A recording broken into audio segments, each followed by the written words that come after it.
couple reasons. One, because I think that shadow work is so super important, and I think that shadow work is frequently not understood, and I think that shadow work is frequently not engaged with, but I think that shadow work is probably the most important part of our witchcraft journey, and of being in alignment with our spell work and having like positive results like happen. So I want to talk about that. Number two, I want to like take a second to plug my shadow work group, because I'm not trying to like plug it for like monetary purposes. I'm trying to plug it for support reasons, because in shadow work group, I have created a shadow work group for everybody who participates in this Facebook group. And what it is it's kind of formulated like a support group would be, like a therapeutic support group. And so much as you can drop in, you can bring whatever you're working on in your life to shadow work group class, and you can utilize the learning and the lessons that we're reviewing in that class to kind of help you get through the areas that are blocking you in life. So what is shadow work? Shadow work is finding the ways that we are dismantling our own progress. It's saying to ourselves, what is my life like? Well, I guess I'll start with this hand. What is my life like? What do I want my life to be like? And what is the disconnect between those two lives? When we start to understand and articulate a goal for ourselves, we can say, what would it take for me to get from here where I currently am to this goal that I have for myself? And how can I change my life? How can I be introspective? How can I look within myself to figure out what needs to shift so I can get from here to here? And we do that through examining our shadow, right? Because our shadow is always with us, like our tangible shadow is always with us. But our shadow side, the energy that we carry that holds us back, it tells us, I'm not good enough, I can't, I'm not skilled enough, I'm an imposter, everyone will see me, everyone will know about me, blah, blah, blah. Those sentences are what diminish us. They keep us smaller. They keep us from achieving our goals. My whole intention with all of my work that I do is to support people and provide a space of empowerment. And because of that, I know that shadow work is so critically important to our empowerment, because if we are feeling disempowered, we're not feeling confident. And a lot of witchcraft hinges on competence, because if we're going to cast a spell and shape the reality around us, we need to be able to have the confidence that we can do so. And in my podcast, I always talk about how a witch is just somebody who is aware that they are able to shape the reality around them. We are all already always shaping the reality around us, right? But when we're a witch and we've owned the title of witch, we have awareness about that and we're utilizing it on purpose. We are intentionally shaping the reality around ourselves. We're saying, oh, okay, I have this skill, so I'm going to go ahead and use it. I'm going to set a candle. I'm going to do something on purpose to create a different life for myself. Now, I always tell everybody, be careful with your witch work, because it's going to work. And what I mean by that is, if you set a spell to improve your life in some way, it's going to work. But what it's going to do is it's going to bring forward all the things that you need to work through in order to have your life be improved. And this is shadow work. This is self-work. This is why I'm always saying self-work is witch work. Because if we can't do our self-work and clear out those blockages for ourselves, then our stuff isn't going to manifest the way that we think it's going to. We're going to feel instead like we're trying to manifest something positive, and we're going to feel like we're only getting negative results. But that's because these negative things or these challenges show up for us in order for us to heal them and to work through them so that the positive on the other side can manifest and be created. This is why shadow work is so important. Hi, Shannon. So shadow work is simply us saying, where am I complicit? Like, where am I the common denominator in my own problems? Where am I reinforcing a negative thought pattern within myself? Where am I reinforcing or dismantling my own self-positivity? I don't know. Where am I reinforcing a narrative that is old or preconditioned within me, or something that just kind of shows up as familiar, but familiar in like a gross way, like familiar in a way that we don't really want to have familiarity? And how can I shift out of that? How can I start to tell myself something different? And that's what our shadow work is. It's looking at the shadow instead of avoiding it. We tend to want to avoid the things that are scary or dismantling or harmful or wrong. But if we avoid them, they never go away. And in fact, just like all things that we avoid, they actually kind of take up more and more space, right? Like, remember when you're little and you think there's something scary in your room in the dark, and your mom comes in and she turns the light on, and you can see that that scary thing was really just like the clothes in your closet or something. When we are shining the light on a thing, it takes away its power. When we turn that light on, we get to see exactly what it was that's hiding there, and we get to say, oh, it's just this, I can totally work with this. But so much of our time is spent avoiding the shadows that are following us because we're afraid that they're real. We don't want to turn the light on because we don't want to see the monster. But 9 times out of 10, it's just a pile of clothes. It's not actually the monster. We're not actually as bad as we think we are. We're not actually like this like terrible person who can't do things. We just are afraid to look at it. And so shadow work is designed to help us feel safer and to help us kind of look at our fears and look at the ways that we don't align with ourselves. Shadow work teaches us to get on our own side and to set ourselves up for success. And so when we do shadow work, what we're doing is we're willing to ask ourselves the hard questions and say things like,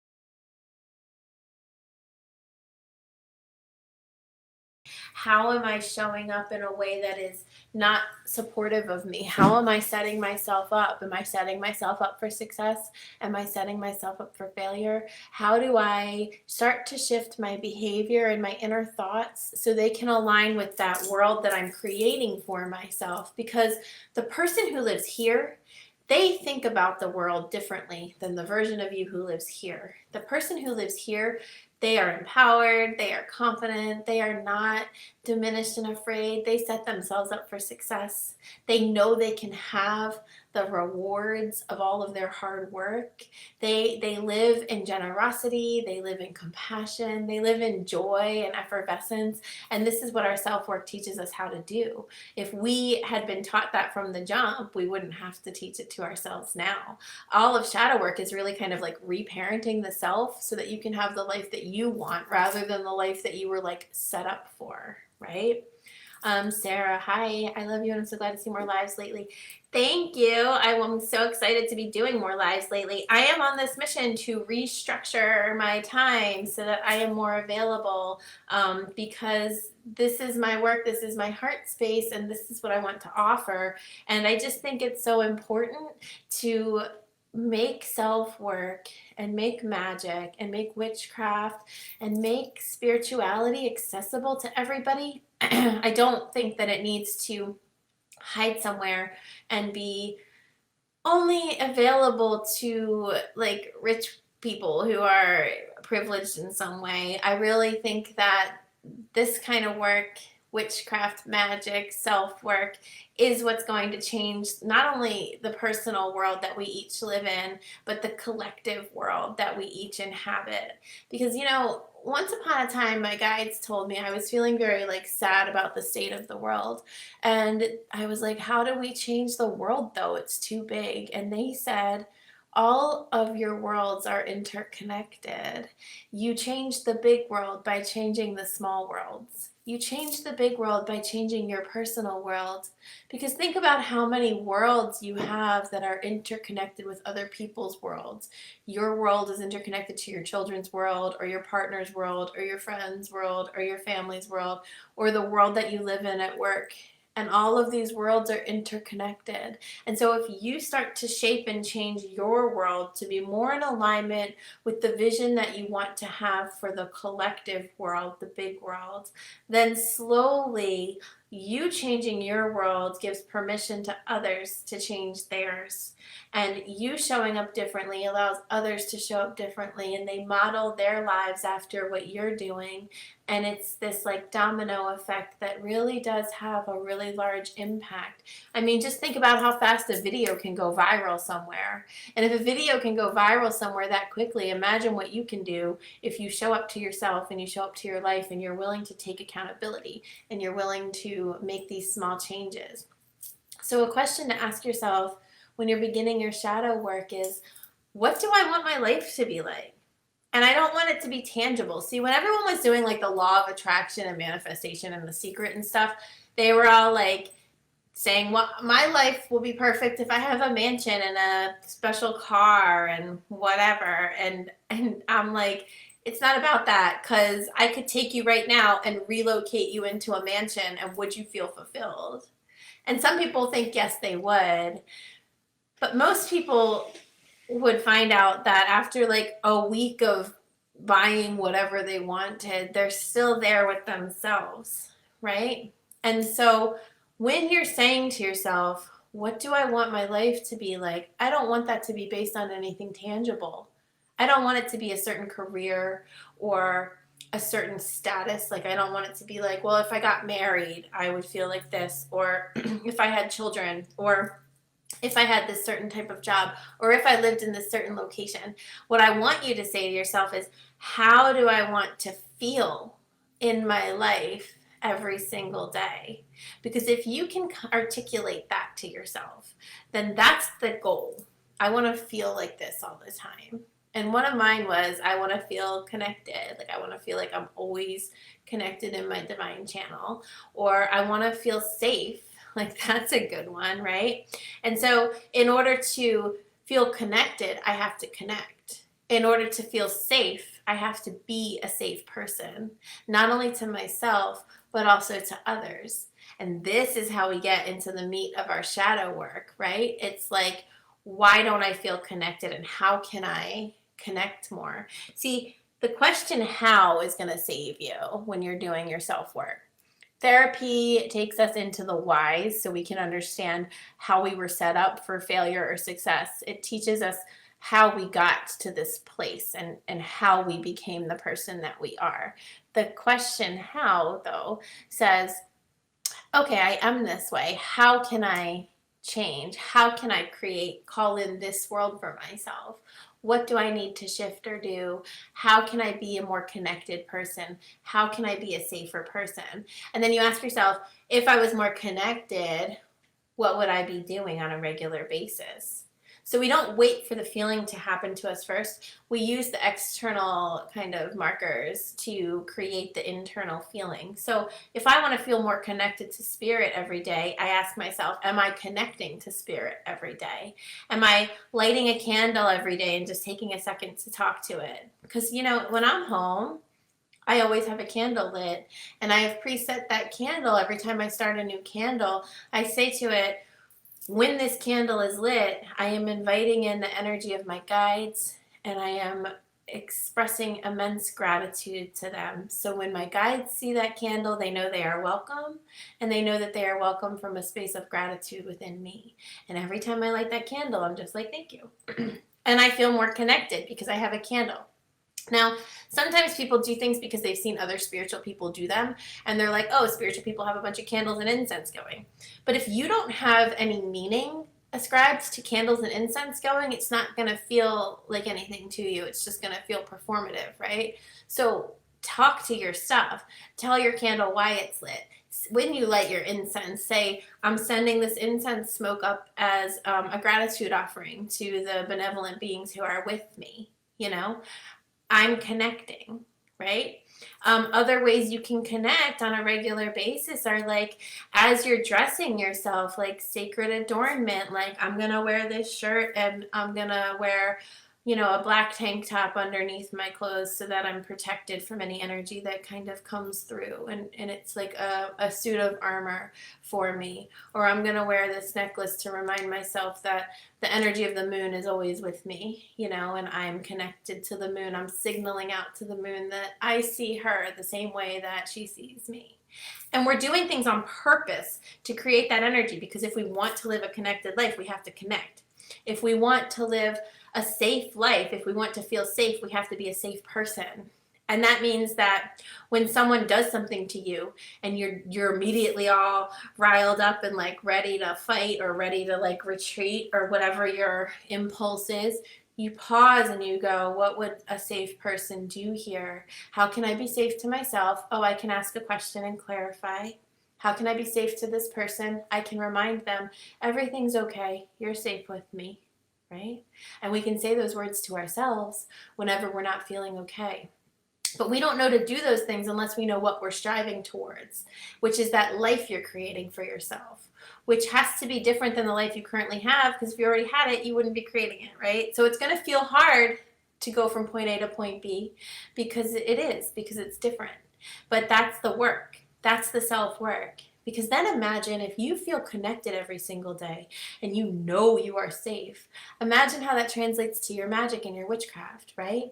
If you feel connected, you don't have to try to connect before you do a spell. You just are connected. And now you're just continuing a conversation that you've been having all day with your guides or your energy beings that are around you, right? If you know you're a safe person, you don't have to panic about not being safe if something goes wrong. You don't have to worry about what if somebody sees me and they judge me. You're safe. You're safe. Everything's okay. This is the work and this is the why. And this is how it really helps enhance our practices as witches, but it also just enhances our life in general. And in my shadow work group that I'm leading every week, and I have an afternoon option and an evening option, we're learning how to do this. We're having these in-depth conversations about specific topics that help you bring awareness to your own life and your own behaviors, and helps you figure out, like, am I on my own side or am I not? Am I just acting out of my autopilot, or do I want to create a new autopilot for myself? Because that takes some time and energy and a willingness. Willingness is really key. When I was on the faculty of the Divinity School, I had one student that said she was going through a tough time with what we were working on, and I was like, well, are you willing? And that's a question that I'll ask if I see someone's resisting it every step of the way. I say, are you willing to shift this? Because sometimes we want it to change, but we're not willing to shift it. And she said, I am willing to be willing to shift it, which was fucking great. Like, that was great. Because that told me where she was at, but it told me where she wanted to go, right? Christy says, thanks, Rhea, and your messages remind me that I'm beautiful and powerful, which you are. I am grateful that you were so willing to share this. I am so grateful to share with you. This is like all I want to do for like all of my life. I really am excited to be able to share, oh God, how many years is it? Like 18 years of work with people, because I think that this is how we change the world. And I really believe that it's important. David says, great talk, sister. Thank you so much for your work. Thank you, David. I really appreciate that. I just wanted to pop in and remind you that even though shadow work is hard, you're not alone. You don't have to do it alone. You have this whole group where you can post about it, but you also can pop into the classes, the group works, because I have set it up so that you can just join any week. We don't review the homework during the 1 hour class. I do hold office hours at the beginning for half an hour, where if you want to ask a question about something we talked about last week, you can pop in and ask that question, or I leave my DMs open or my email open to whoever's in the class. But you can just show up and see if it has something to offer you. And I priced it at $20, so it's like super accessible to everybody. But I want you to feel safe. I want you to feel like this is possible. I want you to know that you can create any kind of life you want for yourself if you're willing to be willing to sort of be looking within and shine that light on yourself and shine that light on your shadows, because they're actually not so scary once you shine the light on them. And you're actually not so alone, because so many of us have the same exact monsters hiding in our closets. And when we start to talk about them, it makes them safer. It dismantles their power and takes them away. So I hope this was helpful. I hope it allows you to feel like you can access shadow work. Sometimes words like shadow work seem so big and unattainable, but they're not. It's just a word. It's just a phrase for doing your self work. And if you need support, you can reach out to me or any of my mods and we can help you on your journey. And thank you for listening. And thank you, Angela. Big kisses back to France. I love that. That's exciting. All right, guys, if you have any questions, let me know, and I will hopefully see you in shadow work class. I still have